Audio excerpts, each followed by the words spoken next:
convención en simple.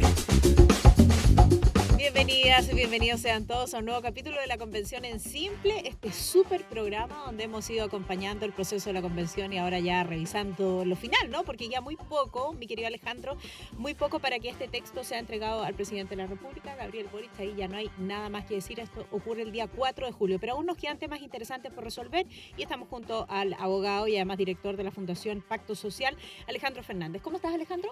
Muy bien, muchas gracias, Sole. Qué bueno, me alegra muchísimo. Vamos a seguir con el análisis de los temas y hoy nos metemos en algo que es fundamental en el texto, porque esto yo creo que sí, efectivamente, afecta la vida de las personas, afecta la crianza de los padres respecto de sus hijos, afecta la libertad o no la afecta. Es lo que vamos a analizar de inmediato, los cambios en materia de educación que establece el nuevo texto y los derechos, preferentes o no, que tienen los padres para elegir la educación de sus hijos. Listo, vamos entonces de inmediato. Vamos. Mucha atención, como siempre, nos pueden ver y escuchar a través de Emol TV y también a través de Spotify. Así es que si es que van en el auto, quieren descargar el contenido, bienvenido sea. Si es que, no sé, están en el transporte público, quieren descargar el contenido, también bienvenido sea, como ustedes quieran. Vamos con la educación escolar. ¿Cuál es el cambio más relevante que tiene el borrador en materia de educación versus la Constitución que nos rige? Porque estamos tratando de hacer ese paralelo. Sí. Mira, yo primero voy a partir con una idea un poquito más como ideológica, si queremos, como cuál es la visión de una constitución y otra, y después vamos en el detalle como de los cambios. Perfecto. Yo diría que el principal cambio que tiene que ver con lo que tú mencionabas, con la libertad. Hoy día se garantiza en la constitución actual la libertad de enseñanza, que tiene que ver con dos esferas. Por un lado, los padres, madres pueden elegir el colegio que quieran de su hijo, y por otro lado, la posibilidad de crear, mantener colegios también, en el caso de los sostenedores. Y en general lo que uno ve en el texto de borrador es una lógica de darle mucho más protagonismo al Estado por sobre las familias.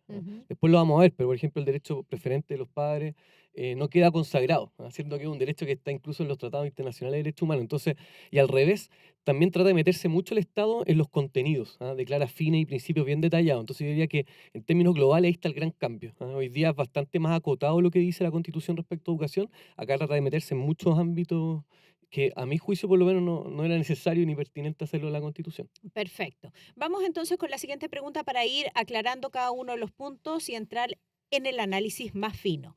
¿Cuál es la diferencia entre el Sistema Nacional de Educación y el Sistema de Educación Pública? Sí, eso es súper interesante porque además confunde un poco Sí, a porque muchos son muy sistemas. parecidos. Y bueno, son sistemas, pero son parecidos, no sé, en el lenguaje por lo menos. Exacto. Sistema Nacional de Educación versus Sistema de Educación Pública. Sí, esto es bien importante porque en el Sistema Nacional de Educación se refiere a todos los establecimientos educacionales. Incluye obviamente los colegios estatales, pero también los que tienen reconocimiento del Estado. Por Ya. ejemplo, un colegio municipal, ¿cierto? Particular Particular subvencionado, subvencionado. incluso un particular pagado. Todo entra dentro del Sistema Nacional de Educación y tiene consecuencias. Eso, perdona, ¿Mm? en la Constitución actual. No, esto todo en el texto Ok, actual. estamos O sea, en siempre el en el borrador. Ok, Sí, ok. perdón, hay bueno precisar eso. Sí. Hoy día no habla ni de sistema de ningún tipo en la Constitución actual. Ya. ¿Ya? Sí, el sistema nacional en el borrador de nueva Constitución establece, como digo, básicamente los tres tipos de establecimientos que pueden haber y fija principios y fines de la educación bien detallados. Y ahí eso es importante porque ahí es el efecto que uno puede discutir cuánto genera sobre la libertad de enseñanza. Por ejemplo, de los fines establece la construcción del bien común, la justicia social, respeto a los derechos humanos, conciencia ecológica, convivencia democrática entre los pueblos, prevención de la violencia y discriminación. O sea, un nivel de detalle bien específico, igual que con los principios, no discriminación, inclusión, enfoque de género, pluralismo, educación no sexista. Fíjate que entra a un nivel de detalle bastante alto, versus actual que solamente dice la educación, dice el pleno desarrollo de la persona en las distintas etapas de la vida. Ese es el objetivo hoy día en el texto que daba la verdad para cualquier proyecto educativo. Ahora, perdona, solo una pregunta. Esta descripción que hace el borrador, ¿es para que la ejecuten los distintos establecimientos, sean estatales, sean particulares subvencionados, sean privados? Como Exactamente. que fuese rol de ellos, Sí, este listado. exactamente. O sea, en el fondo igual le está poniendo ciertos límites. Ya. Obviamente que cualquier proyecto educativo tiene que tener un respeto a los derechos humanos, ¿cierto? O sea, y hay un currículum nacional incluso con los contenidos, pero esto va un poquito más allá. O sea, ya le fija límites al propio currículum nacional, pero también a los proyectos educativos. De hecho, uno podría discutir si todo proyecto, por ejemplo, religioso, necesariamente está alineado con este tipo de principios y fines. Perfecto. Y tenemos entonces la educación pública, el sistema de educación pública también, que ese sistema está compuesto, y por lo menos lo establece solamente con los colegios estatales, establecimientos estatales, ¿ya? Hoy Ujú. día serían principalmente los municipales. Y el gran efecto que tiene este reconocimiento es que establece que el Estado debe financiar este sistema, dice de forma permanente, directa, pertinente y suficiente, ¿ya? Le Ya. garantiza los recursos versus el resto del sistema educacional, por ejemplo, el particular subvencionado, donde no hace ninguna mención. Donde está el gran escollo, ¿no? La gran crítica que se ha levantado actualmente, porque hay muchos colegios particulares subvencionados, Sí, de hecho, la que son, mayoría... perdona, elegidos por los padres para optar a una Exactamente. mejor educación versus una educación municipal. Exactamente. Y además hoy día son sin fin de lucro, sin selección, casi no hay copago. Por lo tanto, las familias pueden elegir prácticamente cualquiera de los dos tipos de colegios, como dices tú, particular subvencionado o municipales. Ujú. Y sí, abre ahí un problema. Y además hay otro que tiene que ver con que establece que tienen que ser laicos y gratuitos los colegios de este sistema de educación pública, lo cual también hace pensar que si un colegio particular subvencionado quisiese, o el día de mañana una ley lo incluyera dentro de este sistema para recibir financiamiento, podría exigirse, por ejemplo, que solamente puedan ser laicos, lo cual también ahí es Ah, una ok. limitación a la libertad de Ok. enseñanza. Ahora, ¿eso queda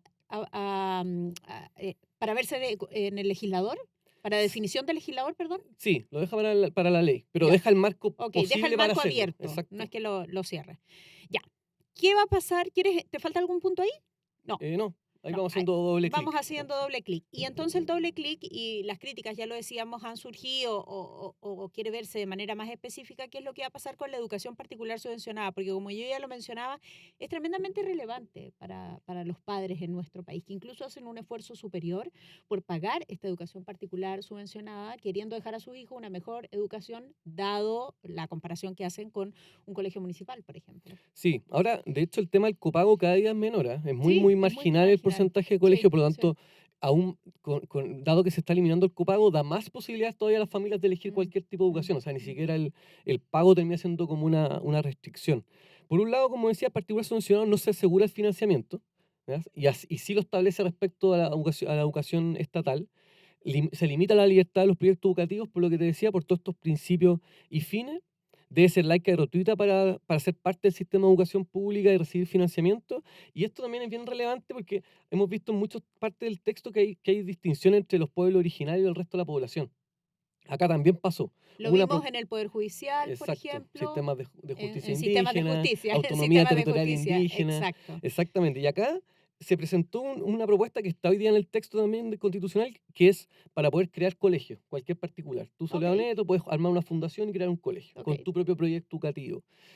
Acá se establece ese derecho explícitamente solamente a los miembros de pueblos originarios, lo cual la verdad que es súper como discutible porque es solamente ese tipo de educación que está bien que tenga la posibilidad de crear colegios, no se le otorga esa posibilidad al resto de la población. Y que hubiese quedado escrita, dices tú. Exactamente, porque es muy bueno esa acotación que haces tú, porque no significa que necesariamente no se pueda garantizar después por ley, pero lo estás poniendo en un nivel distinto. Y podría haber una ley el día de mañana que prohibiera, por ejemplo, hacer nuevos colegios, y Ujú. sería constitucional, Ya, salvo si fuera de pueblos originarios. ya, eso lo hemos visto en varios aspectos también. Ya lo Exactamente. decíamos, por ejemplo, en el sistema de justicia.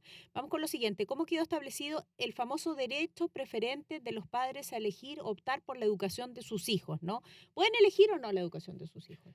Mira, un poco a propósito de lo que te decía al principio, la lógica es restarle en general, digamos, responsabilidad y facultad de los padres respecto a la educación de los hijos. Esto se ve por un lado, aunque no está reconocido el derecho preferente de los padres y madres, el derecho y deber, de hecho, de padres y madres sobre la educación de sus hijos. Sí lo está en la Constitución actual. Está en la Constitución actual, están tratados de derechos humanos, por lo tanto, un derecho súper razonable y es como bien básico. Ya, ahí tocaste un punto central, perdona que te Ujú, interrumpa tanto, sí. pero para ir en el detalle, eso sí está considerado en constituciones internacionales, no es algo que se nos haya ocurrido a nosotros, el No, derecho preferente de los padres a la no es educación de una su super hijo. originalidad. Ya, De hecho, por eso están incluso en tratados internacionales. ok. Y lo otro que está, o sea, no lo establece, sí establece la libertad de enseñanza, pero dice para elegir el tipo de educación, que ya lo están limitando, ni Ujú. siquiera establecimiento escolar, sino que tipo de educación, que ahí queda bastante más limitado. Y por otro lado, también establece dentro de esa libertad de enseñanza y la elección de los padres, establece la autonomía progresiva, que es un principio que es súper razonable, ¿cierto? No es lo mismo tú le das un permiso a un niño de 5 años y otro de 15, pero igual es muy discutible que se haya puesto como límite a nivel constitucional. Claro. Eso, la verdad que son discusiones que podrían ser más bien de carácter legal y también tienden obviamente a limitar el derecho de los padres, porque incluso Puede pasar una situación hipotética en que un padre, por ejemplo, al niño de 12 años le dice: "Tú no te puedes meter a Facebook porque hay contenido, no sé, que no me gusta que tú veas", y ese niño, por otro lado, el Estado puede decir: "No, él tiene derecho a ese acceso Ya, digital", y se genera una tensión, ya, ok. dentro de la familia que no es menor, o sea, se ¿Y que puede quién generar va a consecuencias. resolver esa Un tensión juez, además? Un claro, juez, sí, claro. entonces, se abren puertas que yo creo que no que son complejas, podría ser garantizado explícitamente el derecho. Ya. Vamos con lo siguiente. ¿Qué significa la participación vinculante de la comunidad educativa en las decisiones del colegio? Sí, bueno, vinculante es obligatoria, Sí, ¿cierto? lo Entonces, sabemos. una O participación en sea que lo general, que decía la comunidad es obligatorio es para el exactamente, establecimiento. exacto, porque una participación puede ser simplemente una consulta, ¿cierto? Mm. En principio la participación no es mala, ¿cierto? Por ejemplo, que los padres, madres, incluso los profesores puedan, opinar sobre el proyecto educativo, sobre las decisiones del colegio, está bien. Pero cuando es vinculante, igual está el riesgo también de que finalmente, por ejemplo, el proyecto educativo cambie internamente en el colegio, solamente por la decisión de ciertos padres apoderados o ciertos, miembros de actores de la comunidad escolar. Entonces también ahí como que el carácter vinculante obligatorio pone por un lado en riesgo, yo diría, el proyecto educativo, y por otro lado, sí genera un contrapeso también, tiene una cosa Ujú. positiva, porque también si hay un gran currículum nacional con un que obliga a todos los colegios a seguirlo, eventualmente esa comunidad escolar, dado esta participación vinculante, también podría tomar decisiones y eventualmente tensionarse con ese currículum nacional. O Es sea, parte de las cosas que quedan abiertas. pero tiene un aspecto Tiene un positivo aspecto, y otro negativo. exactamente, tiene un aspecto, como todas estas cosas tienen riesgos Mm. implícitos. Por un lado, puedes ordenar o incluso perder un proyecto educativo en un colegio, por otro lado, puede ser un contrapeso muchas veces a la decisión del nivel central del Estado. Ya, ahora el problema es qué tipo de conflictos resuelve, porque ahora estoy recordando, por ejemplo, la cantidad de reportajes que hemos hecho donde los padres, que son apoderados de un colegio particular subvencionado, alegan contra algo que está ocurriendo al interior del colegio. De distinto índole, estoy pensando en algunos reportajes que hemos hecho, o porque se ha subido excesivamente la matrícula, o porque los baños del colegio no están funcionando, etcétera, o por un profesor, etcétera. Si es que allí en ese tipo de problemas o de conflictos va a entrar esto a regir. Sí, es muy bueno tu ejemplo. La verdad que queda Queda abierto. abierto ya. Sí, hasta dónde pueden involucrarse las familias en las decisiones del colegio no es algo que quede muy zanjado. Ya. Yo sí te diría que en general también el texto le quita, como que le quita importancia a los directivos de los colegios. También es un tema que uno diría que está muy presente socialmente, que es como este tema de dificultad de reconocer la autoridad, ¿cierto? En un colegio también requiere autoridad, requiere un director, etcétera. Y acá, por ejemplo, se establece con mucha importancia el derecho a los profesores y el protagonismo que tiene el sistema educativo. Incluso se establece inamovilidad en términos de derechos laborales. En cambio, respecto a los directivos no se dice nada. Entonces, no hay mención a los directivos. Por otro lado, esta participación vinculante, la deja en una situación compleja. Yo creo que los directivos tienen que escuchar, obviamente, a las comunidades, pero tienen que también Dirigir, exactamente obvio, dirigir y obvio. darle un orden. Si el colegio no está ordenado, claramente es difícil administrarlo. Claro, dirigir y darle un curso. Exacto. Después uno confía en que los padres y apoderados que están asumiendo que sus hijos van a estar en ese colegio es porque van en ese carril, digamos, lo que ha decidido la directiva. Vamos con la siguiente.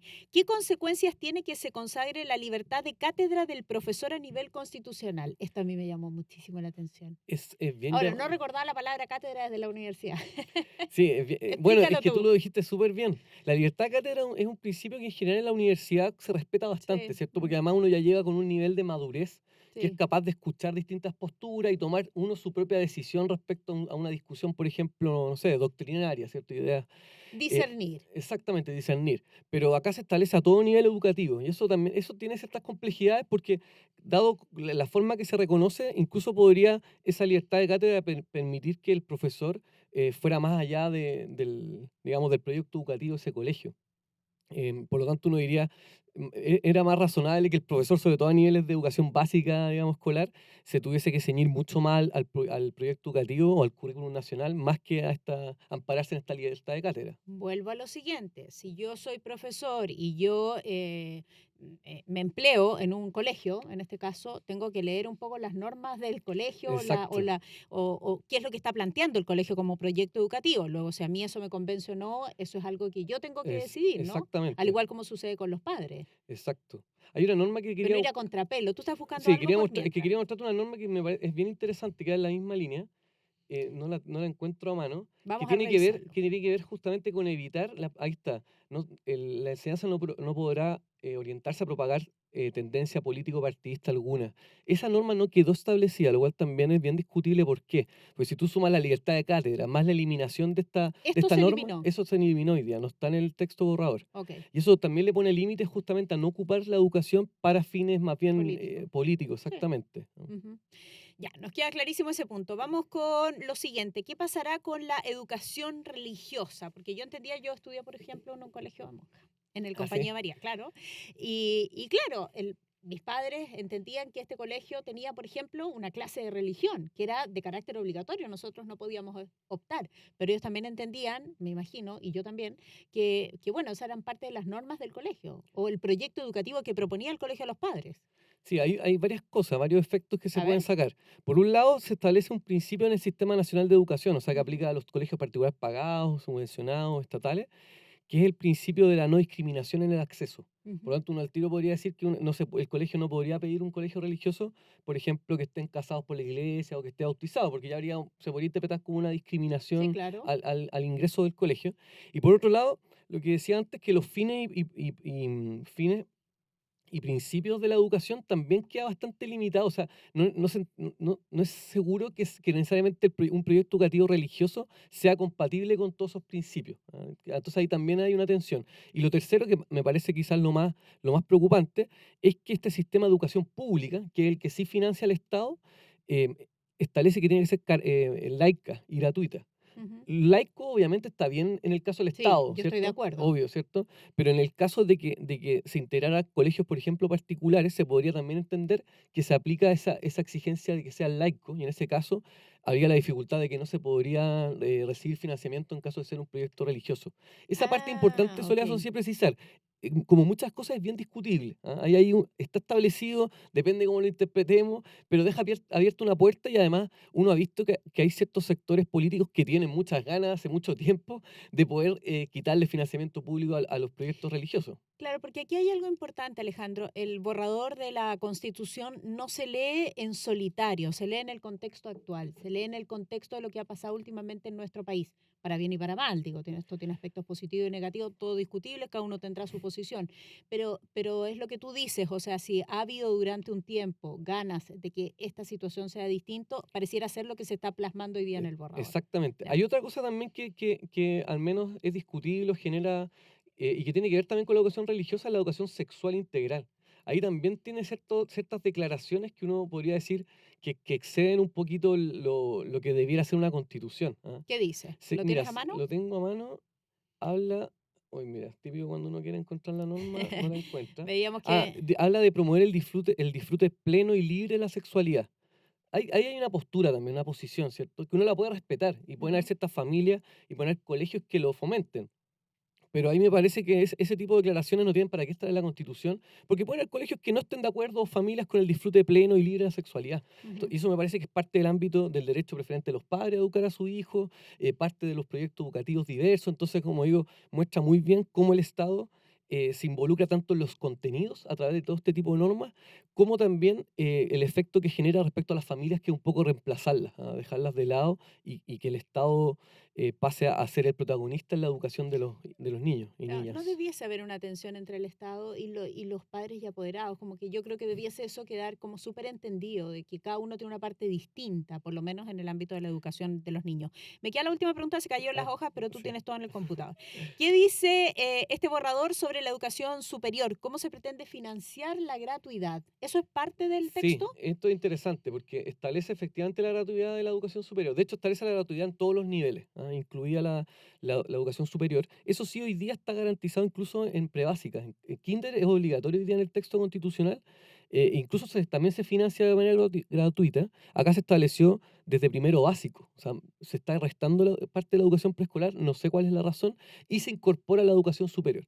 Y establece que las instituciones estatales van a tener gratuidad y los que determine la ley. O sea, Ujú. nuevamente hay una distinción. Una universidad como la Católica, que es parte del Consejo Rector y que hoy día se somete a las mismas reglas que la Universidad de Chile, bajo este nuevo texto sería distinto. La Universidad de Chile sería gratuita para todos los estudiantes, en principio, si es que hay Sí, plata, claro.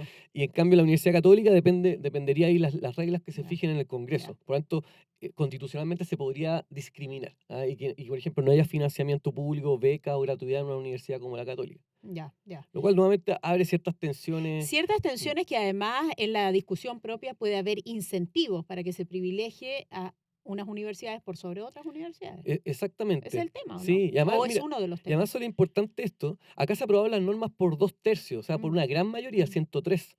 Pero tú después, todas estas cosas cuando sean ley, bajo esta propuesta de borrador, van a requerir la mayoría del 50+1. O sea, la mitad de los diputados, por ejemplo, si son 155, ayúdame, pero alrededor de Es un menos quórum de más 80, bajo, exactamente, exacto. mucho más bajo. Y por lo tanto, por ejemplo, había una norma de educación sexual integral que establecía que el Estado debía dar esa educación. Iba muy lejos. Y ese tipo de normas tenía la mayoría absoluta de Mm, los votos, o sea, 50+1. Por lo tanto, a nivel de ley, igual queda mucho menos resguardados esos derechos. A mí me sí. parece que es súper complejo. Por eso le hemos dado una mirada tan específica también a los quórum, ¿no? Respecto de las leyes, porque qué quórum se van a necesitar para reformar eso. Ha quedado, no gran parte, quiero decir, pero sí varios aspectos para resolución del legislador, que es parte de lo que hemos estado conversando. Bien, queda muy poco, se nos acabó el programa, queda muy poco para entregar el texto, ya no queda nada para el programa. Los dejamos invitados a un nuevo capítulo de nuestro estupendo programa, La Convención en Simple. Hacemos una radiografía más adelante al sistema de salud y previsional. En el próximo capítulo no se lo pierdan. Recuerden, seguirnos a través de MolTV, también estamos en Spotify, estamos en YouTube y siempre entonces nos buscan bajo el nombre La Convención en Simple. Agradecemos este espacio, por supuesto, este espacio además que es apoyado por la Cámara Chilena de la Construcción. Alejandro, muchas gracias. Muchas gracias a ti, Sol. Chao, que estén bien. Convención en Simple.